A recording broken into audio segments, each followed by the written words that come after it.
So should you set up a squat or should you buy an existing practice? This is a question I get asked all the time.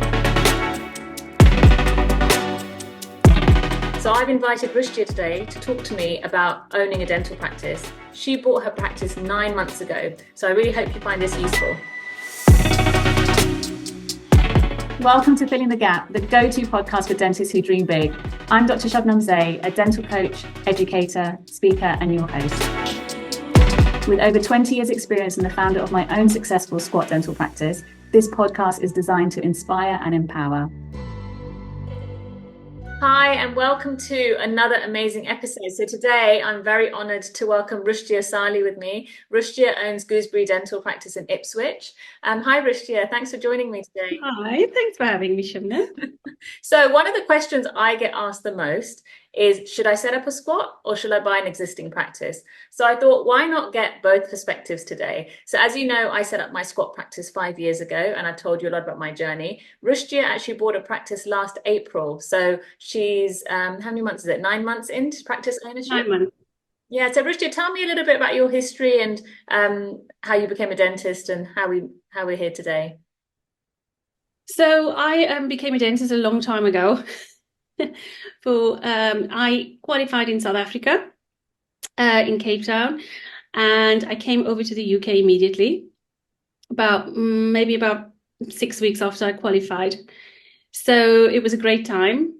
I worked around the UK maybe for a year, 2 years, and then I got married, and about 2 years, another 2 years after that, I bought my first practice. Amazing. So you were only 27 at the time, you said? I was 27 or 28. Yeah, Oh, at that time. So I'm going to ask a quick question. What made you want to become a practice owner? Now, there's going to be, Rushdiyah's actually had 3 practices, so that she can give you her viewpoint for each of those purchases. And one was a squat. One was a squat, yeah. So the first one?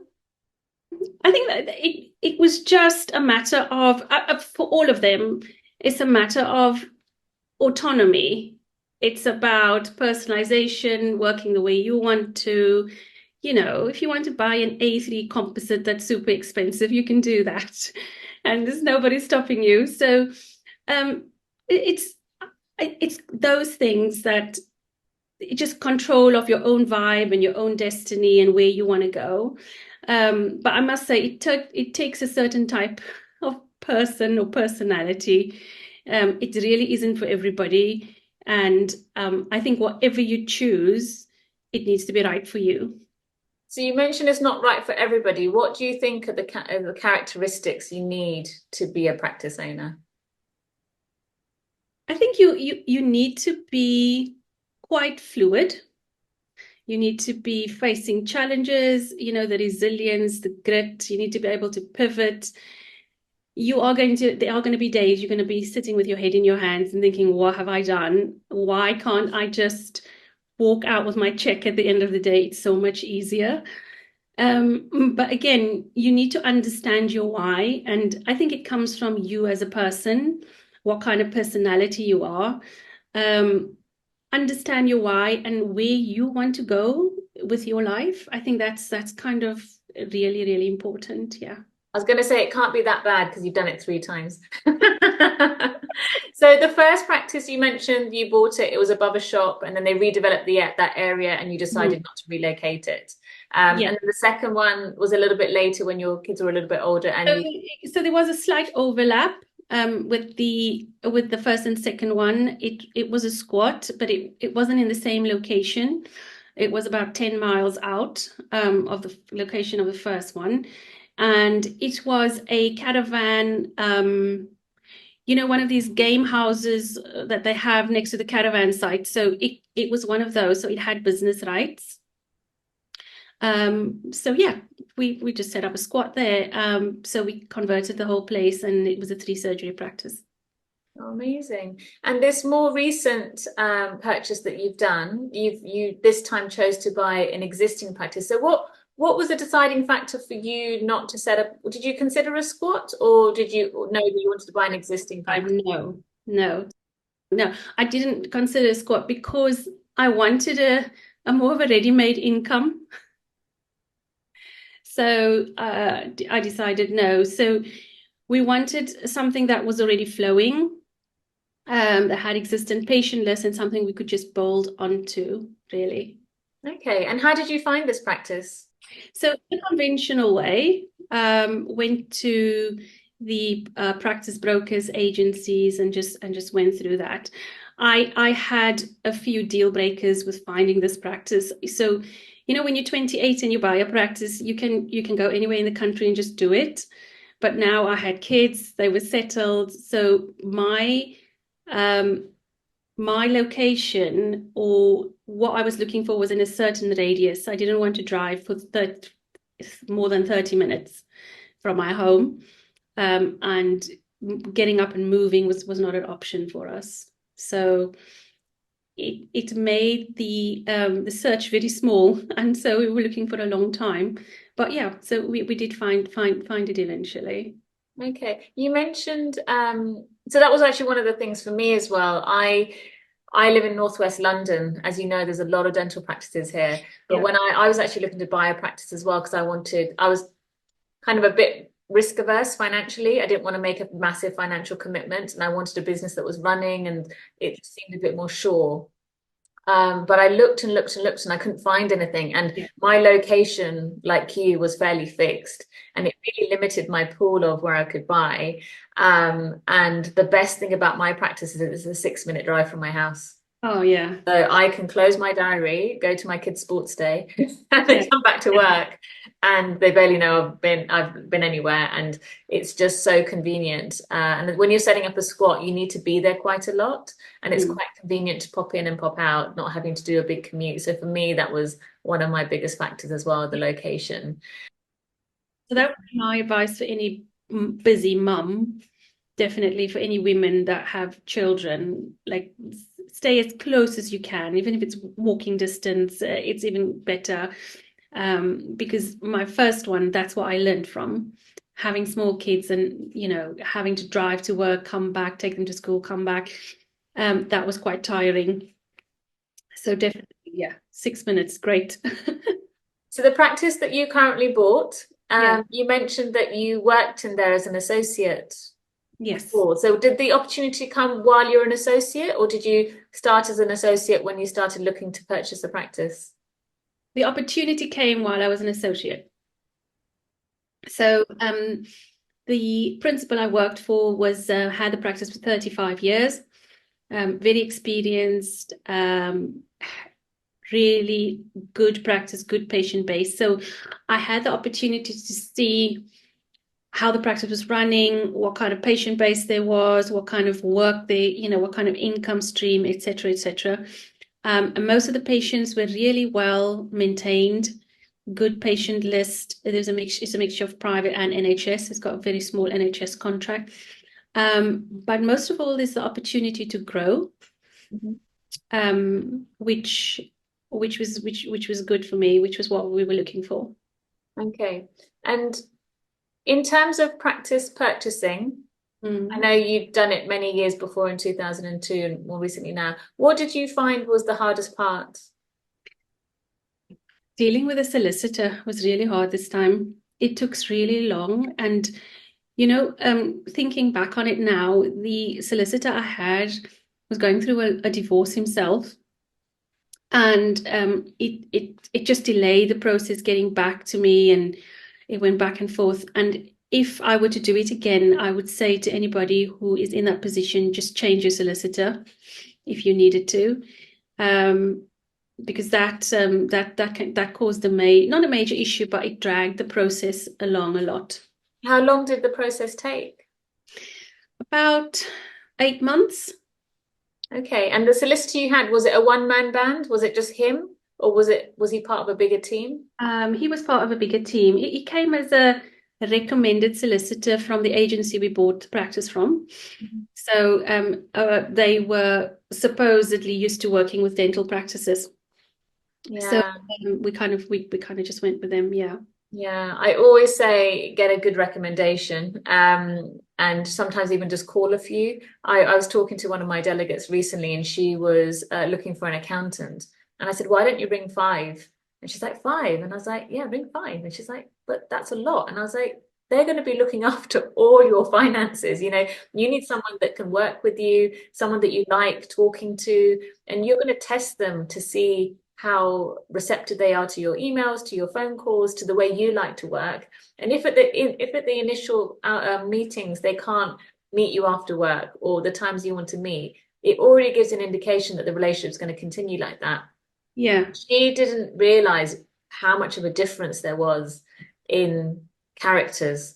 Oh It's yeah, not for not sure. even just the nuts and bolts of accounting, but just the personalities. And she Yeah. said, this guy took so much time to explain everything. I really get it now. I Yeah. feel much more confident having this conversation. And I went, is that kind of someone you want on your team? Or would you prefer the other accountant who said, don't worry about it, it's all going to be fine? And it just made the decision much easier for her. So it's good to get recommendations from multiple sources, but I'd say just do your due diligence as well. Always make those phone calls. And sometimes it's unfortunate he was going through a divorce. He probably didn't know. On a normal time, he probably was very efficient and really great. But I always recommend that. Exactly. Because the first two times we didn't have that problem. So yeah, and also, yeah, as you say, it's probably a great solicitor, and if I'm honestly, you have a bit of empathy for the situation, so you think, oh, it's okay, I'll just leave it for now. I don't want to. My solicitor went on holiday the week before my lease needed to be signed. Oh gosh. Not a good week to be off, but because we knew about it and she knew the timeline, we'd kind of planned it. So there Hmm. was someone who was up to date with our case. So when Yeah. that week came, she just finished off the final bits and pieces. So Yeah. everything got done on Yeah. time. So it doesn't matter if someone's having a crisis or something's happening. Yeah. Just need to Exactly. make sure there's a Yeah. contingency plan in place to make sure that you're well serviced because you pay a lot for that service and it's critical in negotiating all the due diligence of a practice purchase. You mentioned that the practice had space to grow. So for someone that's looking to buy a practice and they don't have that advantage of working in it, what kind of things could they look at when buying a practice to decide whether or not there's a capacity to grow? Location, I think, and also space within the practice. If you go and visit the practice, there is room to grow because it was a three surgery practice, but only two surgeries were being utilized at that time. Um, there was another room for us to put on another surgery. So that was great. So we're ideally looking at 2 to 4 surgeries. That's what we wanted to buy. Because the numbers just make more sense. And also, long term, the reason we bought the practice as well is for financial planning, pension planning, etc., etc. So you want to extract yourself from the business as well. My thinking or my long term thinking is not to be in the practice 24/7. I want to be more associate led. Yeah, Yeah. you started that from the outset.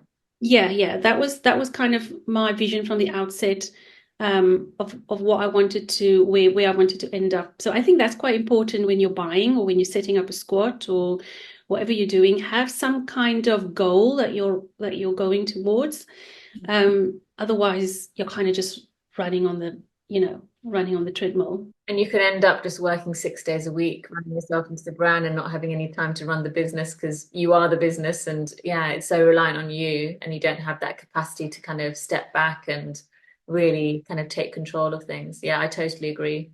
Yeah, tell me something that you wish you knew that you now know, that you wish you knew before you bought this practice. Or you mentioned the solicitor thing, so I think that's one area you've mentioned that you weren't I think anticipating that. staff is the other thing. When you buy an existing practice, you inherit the staff. Mhm. So that can be quite a challenge. I Staff, like the smile on your face. for all everyone in practices, everyone knows recruitment at the moment is very Yeah. difficult, and getting the right team members is critical as a business owner, because if you have the wrong person, they can really Mm. negatively impact your business just as much as they can positively impact it as well.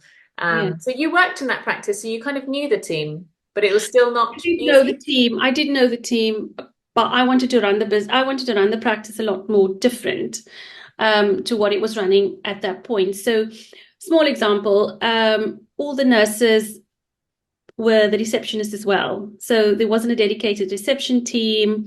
Everybody just kind of rotated from the desk to the surgery to decon, and the next day from the desk. So it was they just did their own rota.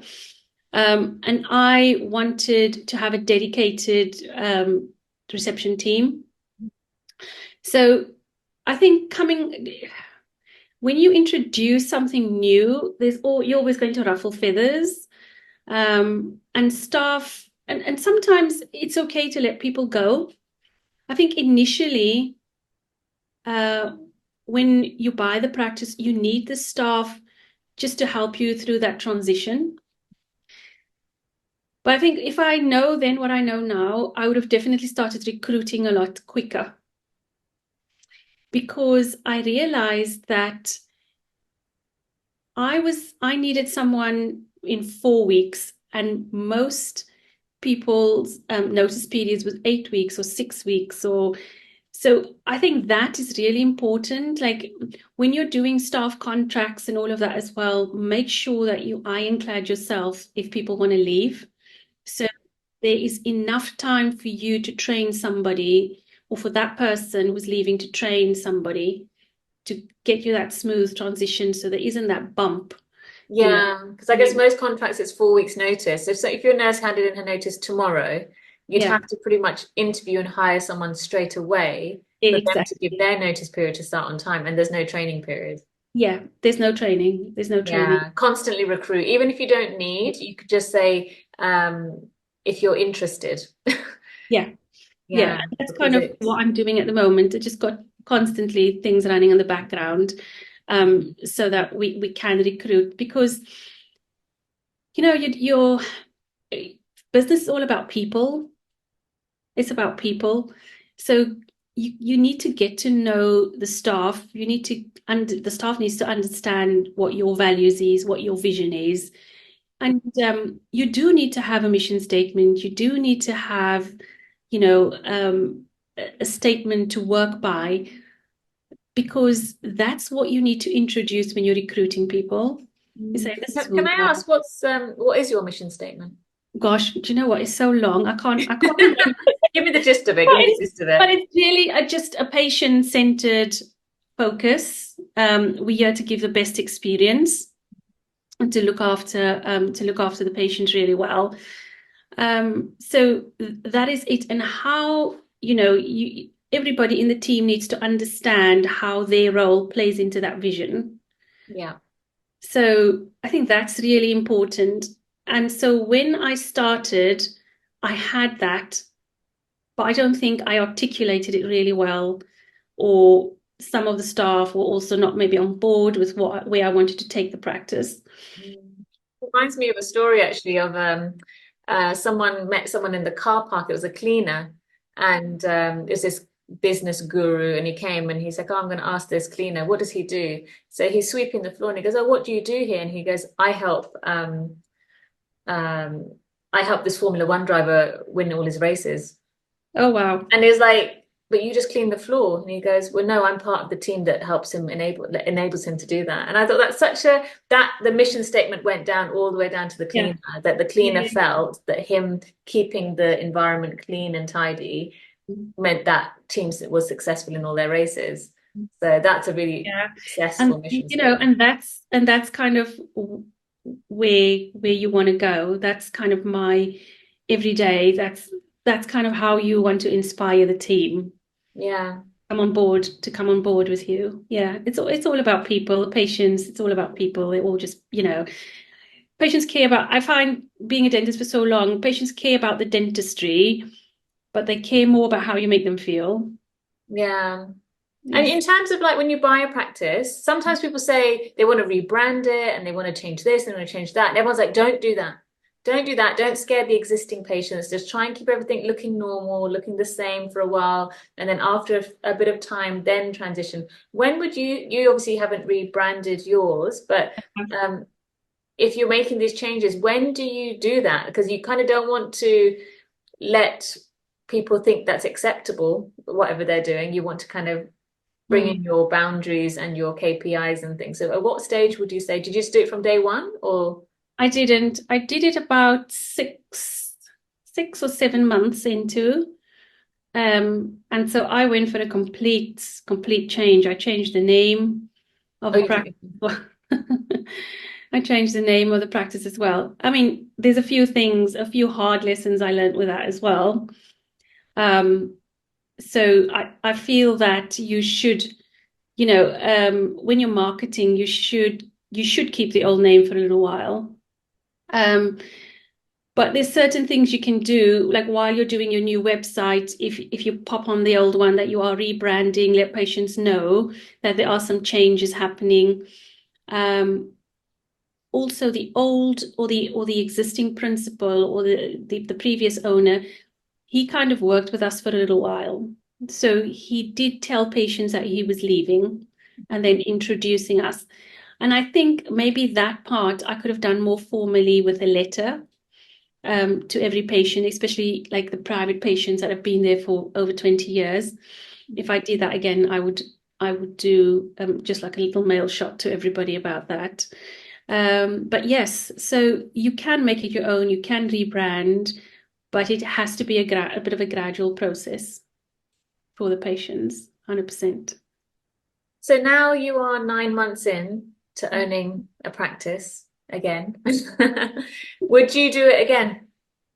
If you could No, go back in time as an associate and looking back now, would you do it again, knowing what you know today? no, I think I'm yeah, this is the last one, obviously. This is not gonna this is not gonna happen again for 100% not. But I wouldn't change a thing. I wouldn't change anything about the journey when I first started to now. Because every step of the way you learn something, don't you? Yeah. It's been up and down. It takes resilience. It takes grit. You know, it takes highs and lows and tears and all and all the rest in between. But it's still yours. You still feel like you've built something with your own vision and you're kind of your own two hands nearly, which is really. Yeah. Yeah, totally. And I think the advantage, I guess, of selling a squat is Mm. that I had absolute control over everything Yeah. to literally the door handles Yeah. and what color the bathroom was. Like literally everything that is in that practice, Nikita and I picked. And I remember at the time it being quite tiring because I got decision fatigue, like having to think of everything. It was quite a lot to do. Um, and building up a squat, it's slow. It takes a lot of grit and determination in that way because you've got to do a lot of marketing and you've got to network yourself and you've got to really do a lot to get the practice busy. So I think in either option, people always say which one's better. I think you kind of nailed it right at the beginning where you said it really depends on you, your personal circumstances, and what your vision is. With an existing practice, you have that sense of income coming in, and you inherit a ready running practice, which in some cases is like a car that's already moving. You're not starting from a standstill. But then with it, you inherit the baggage. And then when changes are made, the transition period can be challenging. Very I think you mentioned a lot of your staff have changed in the time you've owned it. Yes. Yeah. Are So any of the original team still there? no, no, the last one left about 2 weeks ago. So Okay. I started with four. I now have six, but it's all new people. I mean, it was all very amicable and it wasn't, I think what happens is as well when people have been in a practice for so long, which was the case with three of them, is that when I spoke to two of them, I said, like, so what is it that you really want to do with your life? Like, you've been here kind of 10 years. Is this kind of where you see yourself? Have you found your vocation in life? And that really got their cogs turning. So one said to me, I really want to be a theatre assistant. That's actually what I really want to do. I said, well, why didn't you do that? Well, kind of chasing my own stuff away. But I feel that if people want to be with you, they should really be with you 100%. And I never want any of my staff to feel that I was keeping them there, you know. I don't know if that's naive, but it's kind of where I am now, with dealing with building a team. And the team I have now is really great. The up days, the down days, the tough days, 100%. This one's off sick, that one, that's kind of all encompasses running a business. That's just having a dental practice. That's just Yeah. behaving practice. It happens everywhere. It's great. I like the way you say it's great. At the moment, you're like, oh, but you manage, you figure it out. You figured it out. You said it as well, that you need to be flexible. There's always going to be obstacles, and you just have to learn to navigate it. It's just may not have been the path you planned. It's just like you had a detour, but the outcome is the patient gets looked after, and that's exactly. So 9 months in, despite all the hard work and the grit and determination, you're glad you bought the practice. I am, yes. Yeah, I am. I mean, I have days that I think, well, what have I done? But when you get up and you understand, again, it's about your vision and where you want to go, and you see yourself doing those steps along the way, and you accept the challenges. It's all good. It's all good. I tell anyone that's thinking of setting up a squat, I tell them not to exclude the option of buying a practice.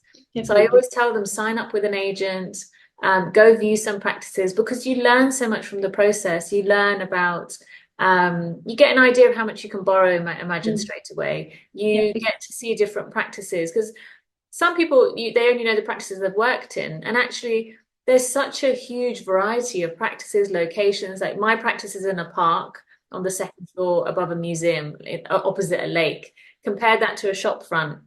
Our practices, the services may be very similar, but the location is so different that the way we built it and the way they built it is completely different. And how we have to think about the services and things. And you get ideas wherever you go. And you never know, you might find something amazing. And like you mentioned, for you, location was pretty much a standard fixture. You had to be in a certain place. So the pool was smaller, and practices don't come up for sale all the time. No. And you have to kind of jump on the opportunity. I know with my practice, we were looking at buying, and then we were looking at locations for squats. And we saw this. Nikita was on her first day of maternity leave. This was a Monday. She was giving birth on Thursday, and we saw it on the Monday, and we were putting offers in. Just because she was having a baby, we couldn't not take the opportunity, because like you, we had a clear vision, and we knew we didn't want to be a shop front. We wanted something a bit different. This was definitely different. We wanted a 3-surgery practice. It was 1,200 square foot. It was perfect for 3 surgeries. It was 6 minutes drive from our home. It literally it had parking, it had step-free access. It literally had everything. Yeah. It would tick, tick, tick, tick, tick, tick. And we couldn't let it go, because we knew it'd be very difficult to find that again. Absolutely. So start early. Yeah. I think you should make a list. You should understand, what are your pros, what are your cons, what are your deal breakers when you're buying a practice. Buying a practice is like buying a car or a house. I think if you're looking for a 4-bedroom detached house with a driveway, then you're not going to look at apartments. You're not going to look at mansions. You're going to look for 4 bedrooms. So you're more likely to find what you want. But and if you have a parameter that I want to be half an hour from home, you literally have to drive in rush hour for half an hour in a direction, because you can't trust maps, because school holidays, the traffic is different to 6 o'clock at night, and it varies a lot. So you really have to drive to places, see the locations, test the commutes, to get that to get that certainty that it's gonna really serve you. Yeah. But being a practice owner, it's definitely changed you, right? Yeah, it has. I think because I've been on both sides, I've been an associate as well, and it was a good run. It was, it was an easy life, and at the time of my life, I needed to be an associate, with having the kids and all of that. So that was great. But I think now I feel I am where I need to be. This is definitely practice ownership is definitely who I am. Oh, that's amazing. That's so nice to hear. It's a long Rushdiyah, journey though. Isn't it? it's inspiring actually because one other thing I wanted to say is a lot of people feel that when they buy a practice, it's forever. And what you've shown me today is that this is your third time. You can buy, Yeah, you can sell, you can buy, you can close down. yeah, Nothing's fixed. It's just a different way of being. And there's yeah. no right or wrong. It just depends on your personal circumstances. You didn't anticipate that initial practice being redeveloped, that site being redeveloped. No, That particular time, you didn't want to relocate. no, It's okay. That no. was your circumstances at the time. Yeah. But look, here you are, having learned what you learned in the past, implementing it all now, and having an amazing, growing, thriving practice. It's really amazing to see that. Thank you, thank you. Yeah, it's great. It's great. I think whatever path you're on, it's all about learning. It's never linear. It's up and down. Just embrace it all. Yeah, and one thing I'd say is get a good network around you, Yeah, because you need the yeah, support people that are like-minded.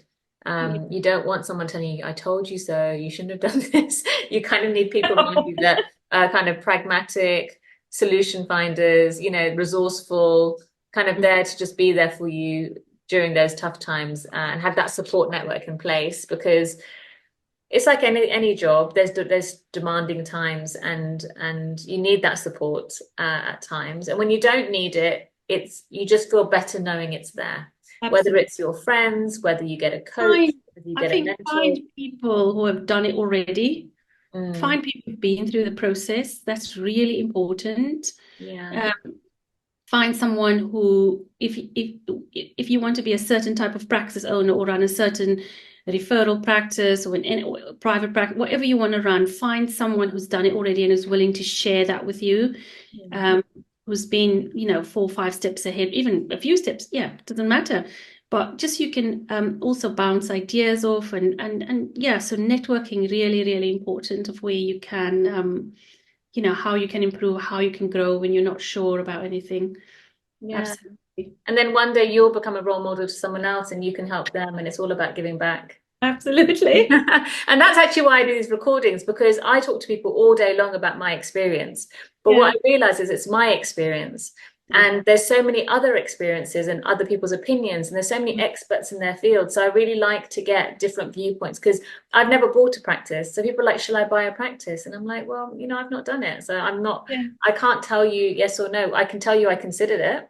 I can Yeah. tell you financially you require less deposit. Yeah. But I've also heard all the stories about inheriting patients that have been treated a certain way and then having to Yeah. tell them about disease, or inheriting a staff that don't want to change, Mm. or like I know one dentist, he bought a practice and he's setting up a squat all at the same within 3 weeks of each other.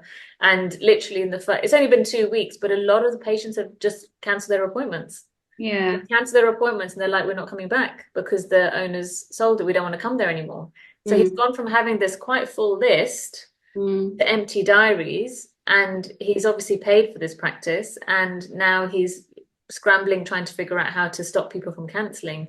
So, there's so many different Yeah. There's so many different scenarios and variables when things. you buy a practice. It can be, yeah, again, you need to be prepared for anything. That's my advice. Just be prepared for anything. It's strange, isn't it? Because people would rather go to a different practice and see a different dentist and come to the same practice and see a different dentist. It doesn't make sense. It doesn't make sense, I don't but know what happened. There must have been something. It doesn't sound like Yeah. I saw what happened with that situation. Yeah. But Yeah. what it shows is, yeah, you have to be prepared for everything. I set up my practice and I didn't know COVID was coming. Yeah. And when it did come, I didn't know that my son would be shielding and that I couldn't work clinically. Oh, wow. I didn't know all that stuff when I set it up.